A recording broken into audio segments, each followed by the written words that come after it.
si la relation client dans l'assurance était à l'aube d'une nouvelle ère?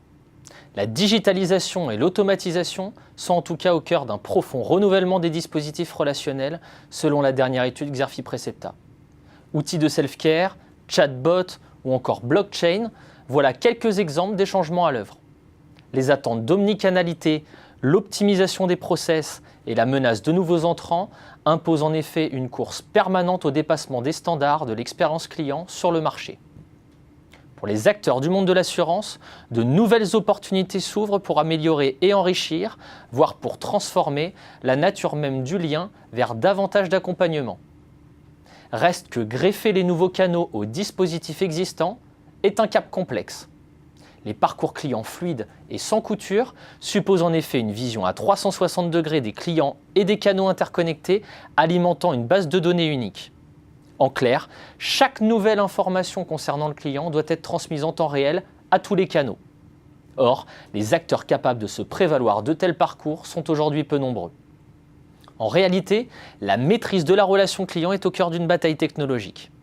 Les nouveaux compétiteurs de la SurTech revisitent ainsi en profondeur les promesses de valeur du monde de l'assurance en plaçant les clients au centre de leur modèle. Ces acteurs imposent peu à peu de nouvelles règles. Je veux parler de l'instantanéité et de l'autonomisation des clients et au-delà d'une simplification globale des usages.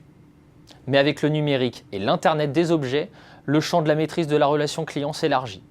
C'est ainsi que de nouveaux écosystèmes numériques se forment autour du véhicule connecté, de l'habitat connecté ou de la santé connectée. En clair, les terrains d'affrontement avec d'autres acteurs se démultiplient, y compris avec ceux issus d'autres univers comme les constructeurs auto ou la grande distribution. Sans oublier la menace d'une incursion plus poussée des GAFAM. Comme ces derniers maîtrisent l'accès aux data, le risque d'une intermédiation de la relation client est bel et bien réel. En fait, le jeu concurrentiel se réorganise autour de la maîtrise des points d'accès numériques aux clients.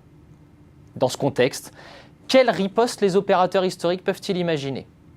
Pour marquer leur différence, ils doivent ainsi miser sur l'aspiration à davantage de participatif, mais aussi alimenter l'expérience émotionnelle ou intellectuelle de leurs clients. La mise en place de modèles d'offres plus flexibles, reposant sur les apports de l'intelligence artificielle, est également une autre piste à creuser pour renouveler l'expérience de souscription.